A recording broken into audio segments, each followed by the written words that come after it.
विश्वानि देव सवितर्दुरितानि परासुव यद भद्रं तन्न आसुव। ॐ संगच्छध्वं संवदध्वं संवो मनांसि जानताम् देवा भागं यथा पूर्वे संजानाना उपासते। प्रेम से मिलकर चलो बोलो सभी जानी बनो पूर्वजों की भांति तुम कर्तव्य के मानी बनो। पूर्वजों की भांति तुम कर्तव्य के मानी बनो। ओम शांति शांति शांति। आत्मस्मरणीय वंदनीय क्रोधा योग दृष्टा योग ऋषि परम पूज्य गुरुदेव जी महाराज आयुर्वेद शिरोमणि आचार्य श्री जी महाराज सूक्ष्म उपस्थिति को प्रणाम करते हुए इस पवित्र प्रांगण में इस तहसील तो अभी हमारे जिले प्रभारी यहाँ की महिमा गा रहे थे। कोटे गांव तो अनेक तपस्वियों का तपस्स्थली रहा। अनेक महापुरुषों ने इस भूमि को अपने तप से पुरुषार्थ से अभिषिक्त किया है, अभिसिंचित किया है और जीवन के प्रत्येक कार्य में भगवान ने, गुरु ने, धरती माता ने, भारत माता ने, इस प्रकृति ने, संस्कृति ने, नियति ने जो हमको सामर्थ्य दिया है, माता पिता ने जो सामर्थ्य दिया है, उसको राष्ट्र के हित में लगाना, उसको समाज के हित में लगाना, यही सच्ची मानवता है। और इसी कार्य को हमारे सब ऋषि मुनियों ने, हमारे सभी महापुरुषों ने किया है। तो ऐसे इस तपस्स्थली को मैं हृदय की गहराइयों से प्रणाम करता हूँ और आप सब देवी देवताओं को जो यहाँ रहते हैं, आप सबको भी बहुत बहुत प्रणाम करता हूँ।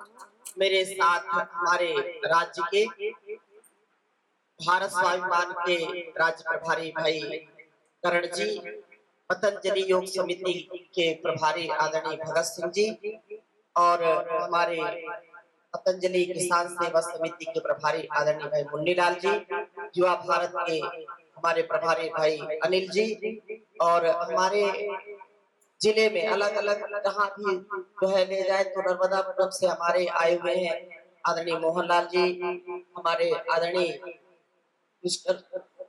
भोपाल से आए हैं विश्वकर्मा जी, तो इनका भी जोरदार अभिनंदन करें।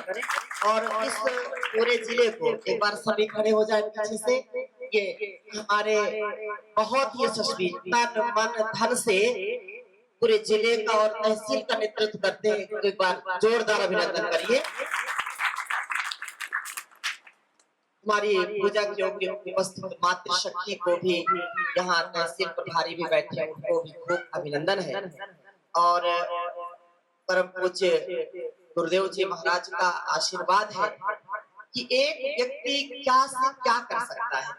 एक व्यक्ति पूरे संसार को बदल सकता है यदि वो पुरुषार्थ करे। ऐसा पुरुषार्थ जिससे देश और समाज को, पूरे विश्व को आनंद की अनुभूति होती है।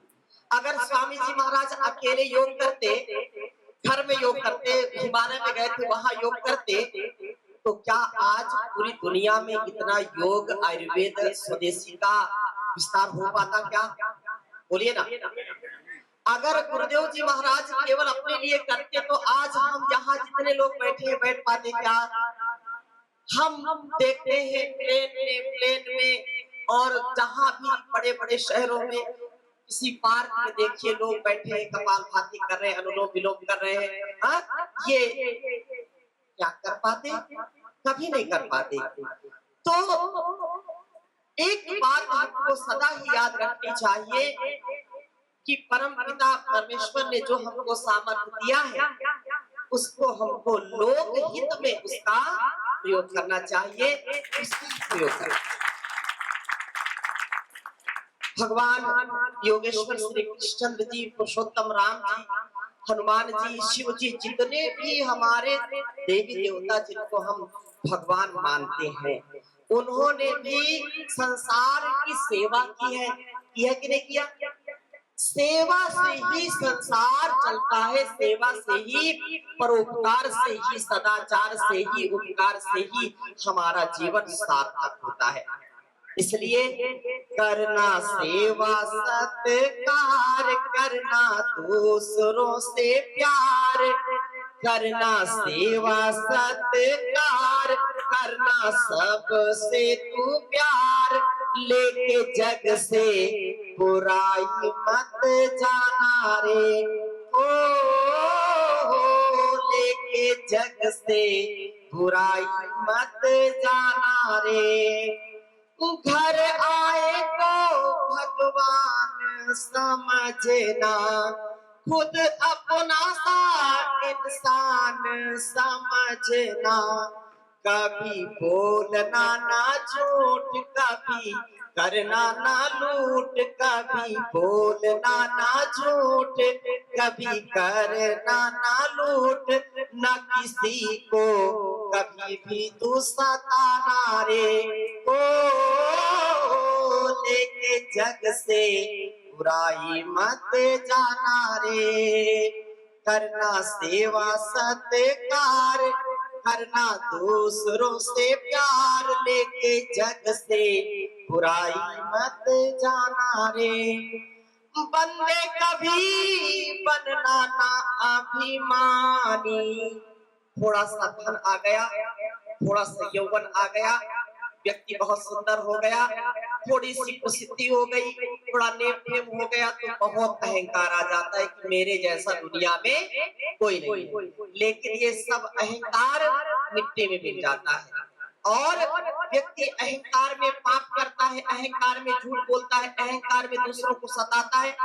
लेकिन ये बेईमानी, ये नादानी हमेशा चलने वाली नहीं है।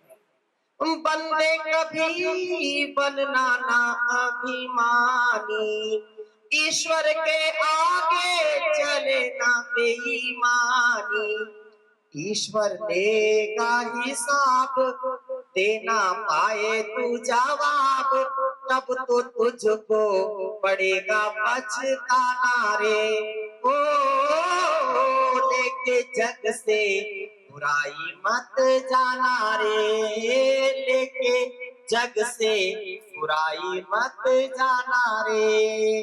देखो, हम संसार में आए हैं कुछ कमाने के लिए आए। बोले कमा तो रहे हैं, क्या कमा रहे हैं? पैसा कमा रहे हैं, नाम कमा रहे हैं, ये भी आवश्यक है। पैसा नहीं होगा, धन नहीं होगा, तो जीवन कैसे चलेगा? एक साधन है ये, अर्थ के बिना सारा मामला व्यर्थ। व्यक्ति अर्थ से ही समर्थ होता है, तो अर्थ से ही व्यक्ति समर्थ होगा, और अर्थ के कारण ही सारा संसार और घर परिवार चलता है।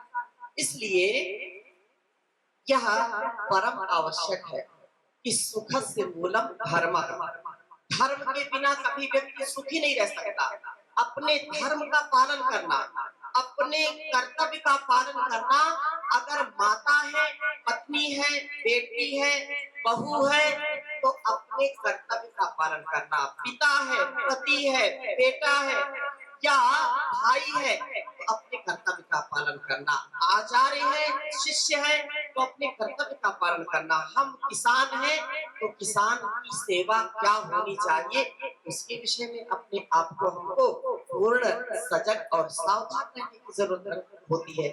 इसलिए हम अपने कर्तव्य का पालन करें, ये सबसे बड़ी सेवा है। अपने शरीर के प्रति कर्तव्य होता है कि नहीं होता? बोलो। शरीर को साफ रखना, शरीर को स्वस्थ रखना, शरीर और मन दो चीजें हैं ना। शरीर अच्छा हो और मन अच्छा हो। शरीर तो बहुत सजा लिया, सुंदर बना लिया, लेकिन मन में गंदगी भरी है, मन में छल कपट है, मन में लोभ है, मन में पाप की प्रवृत्ति है, मन में चोरी का भाव है, तो व्यक्ति कभी स्वस्थ नहीं रह सकता है। इसलिए तन और मन दोनों को पवित्र रखना चाहिए और तन मन दोनों पवित्र हो इसके लिए रोज योग करना और योग कराना ये परम आवश्यक है। तन मन से स्वस्थ रहना चाहते हैं, घर परिवार से स्वस्थ रहना चाहते हैं, तो स्वास्थ्य की सबसे बड़ी जो कुंजी है वह योग करो और कराओ। अपने जीवन और जगत को शुभ से कल्याण से आपूर्ति कर दो और इसीलिए जीवन मिला है, बड़ा महान भगवान ने इसको बनाया है। हम छोटी छोटी बातों में परेशान हो जाते हैं, छोटी छोटी बातों को लेकर के दुखी हो जाते हैं, छोटी छोटी बातों में आपस में झगड़ा कर बैठते हैं, छोटी छोटी बातों में लोग घर के बाहर निकल जाते हैं, छोटी छोटी बातों में खाना पीना बंद कर देते हैं, छोटी छोटी बातों में आप देखो कितनी लोग जो है हत्याएं कर देते हैं या आत्महत्या कर लेते हैं। छोटी छोटी बातें, थोड़ी सी डांट डपट कर दी तो उसको बात किया। ये जो आसुरी प्रवृत्ति है ये अच्छी प्रवृत्ति नहीं है। इसलिए हम सदा ही पुण्य के कर्म करें। देखो दो प्रकार के हम कर्म करते हैं, एक पाप का कर्म करते, एक पुण्य का, एक धर्म का, एक अधर्म का। तो धर्म के कर्म में हो सकता है थोड़ी कठिनाई आए, थोड़ी समस्या आए, लेकिन याद रखना जहां पर धर्म है वहीं पर विजय है। यतो धर्म ततः विजय, सत्यमेव जयते नान्यतम, सत्य की ही जय होती है, असत्य की कभी जय नहीं होती। सत्य परेशान हो सकता है, पराजित कभी नहीं हो सकता है। इसलिए सत्य के साथ धर्म के साथ जीवन को जीना और पाप और पुण्य के कर्म करते हैं। कर्म करने के साधन क्या है? एक मन है, दूसरी वाणी है और तीसरा शरीर है। मन, वाणी और शरीर, ये तीन साधन है कर्म करने के। हम बाहर से भले ही कुछ ना बोले ना कुछ करें, लेकिन मन में हम दूसरों के प्रति यदि ईर्ष्या द्वेष रखते हैं, छल कपट रखते हैं और उसको जो है बड़े ही भेद दृष्टि से देखते हैं, इसका नाश हो जाए, इसका सर्वनाश हो जाए, ऐसा हो जाए, वैसा हो जाए, तो ये पाप हम कर रहे हैं। इससे कभी हमारा कल्याण नहीं होगा। यदि हम दूसरों के लिए ऐसा सोचते हैं तो हमारा भी कभी कल्याण नहीं हो सकता है। यदि हम उसको बोल देते हैं, वाणी से बोल दिया, गलत बोल दिया, असत्य बोल दिया, कठोर बोल दिया और दूसरों को बुरा लग गया, दूसरों को उससे पीड़ा हो गई, दूसरों का अपमान कर दिया, तो ये भी पाप हो गया।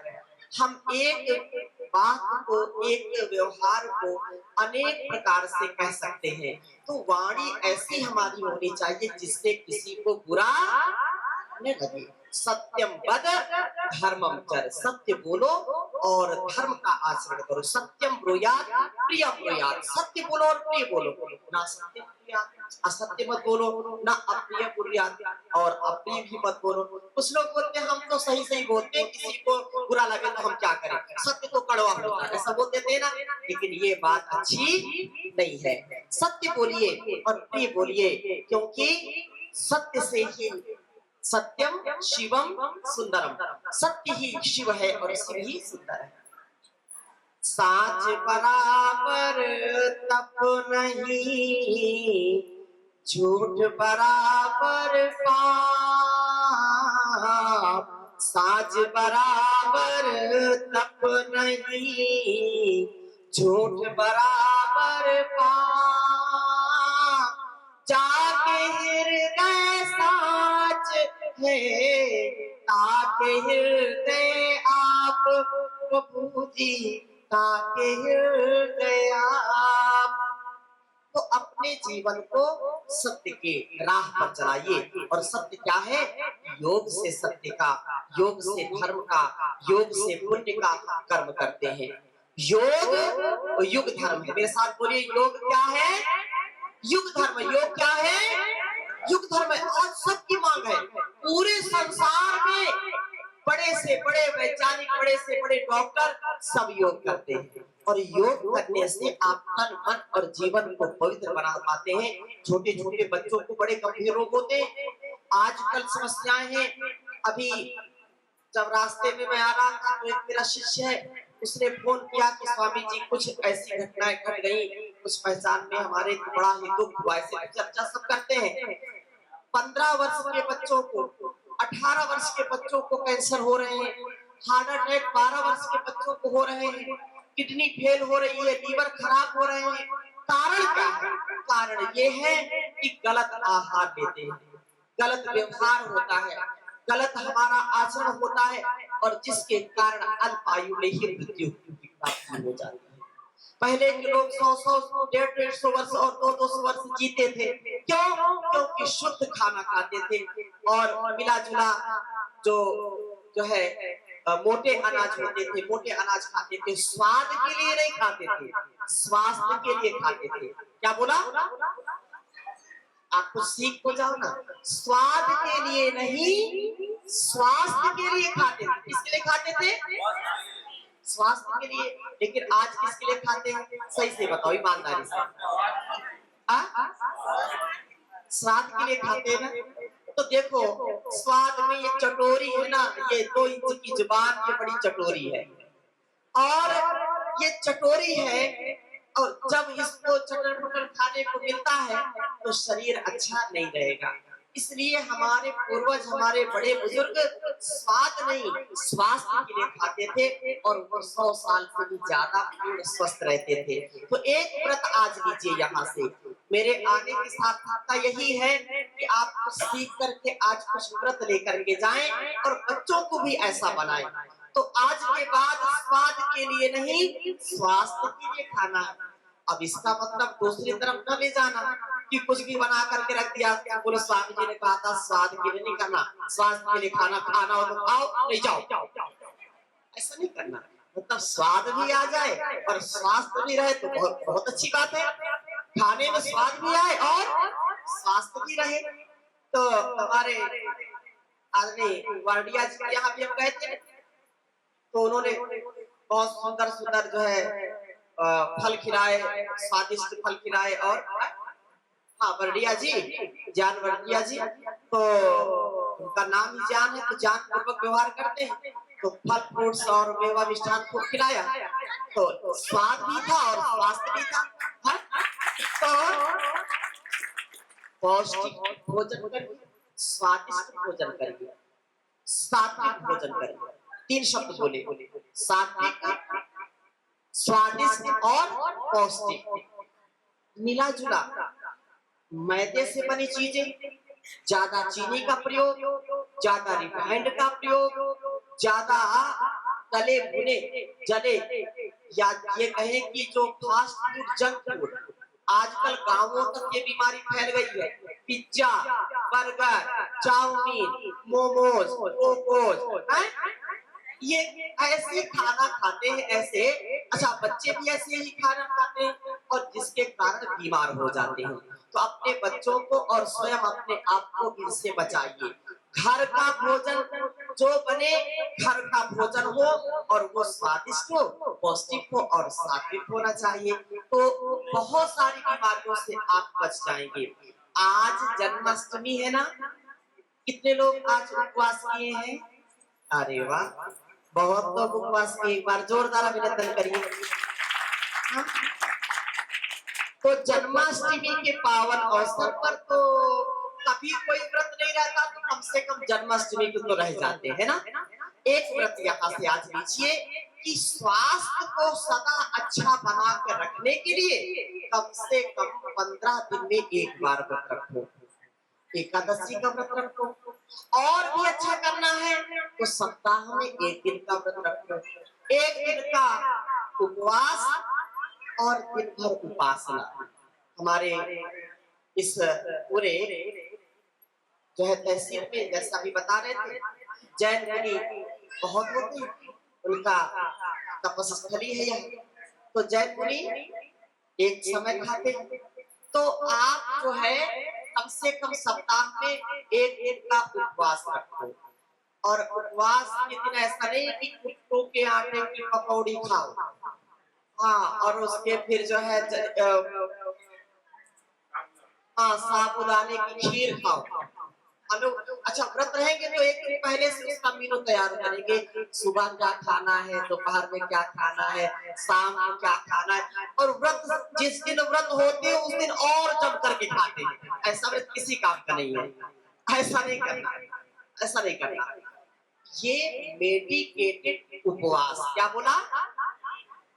मेडिकेटेड उपवास, चिकित्सकीय उपवास, अर्थात स्वास्थ्य के लिए हमको व्रत रखना है। देखो, ये जठराग्नि जब इसको दिन भर हम खाते रहते तो ये फुर्सत में नहीं रहती और उसके कारण बात जोड़ों का दर्द बढ़ जाता है, उसके कारण कब्ज गैस क्योंकि पूरा पचा नहीं पाया तो सारे शरीर में उपद्रव पैदा हो जाता है। एक छोटी सी बीमारी कब्ज, और कब्ज के कारण व्यक्ति का वात पित्त कफ प्रभावित हो जाता है। इस कब्ज के कारण रक्त दूषित हो जाता है, रस रक्त मांस मेद मज्जा अस्थि शुक्र वीर्य, इस सप्त धातुएं सब विकृत हो जाती है केवल एक कमी के कारण। और फिर इसी से धीरे धीरे colitis, chronic colitis, ulcerative colitis, ulcer और धीरे धीरे फिर कैंसर जैसी बीमारी बन जाती है। तो याद रखो कि अपने आप को सात्विक भोजन करना है और जहर नहीं खाना, केमिकल की चीज नहीं खानी।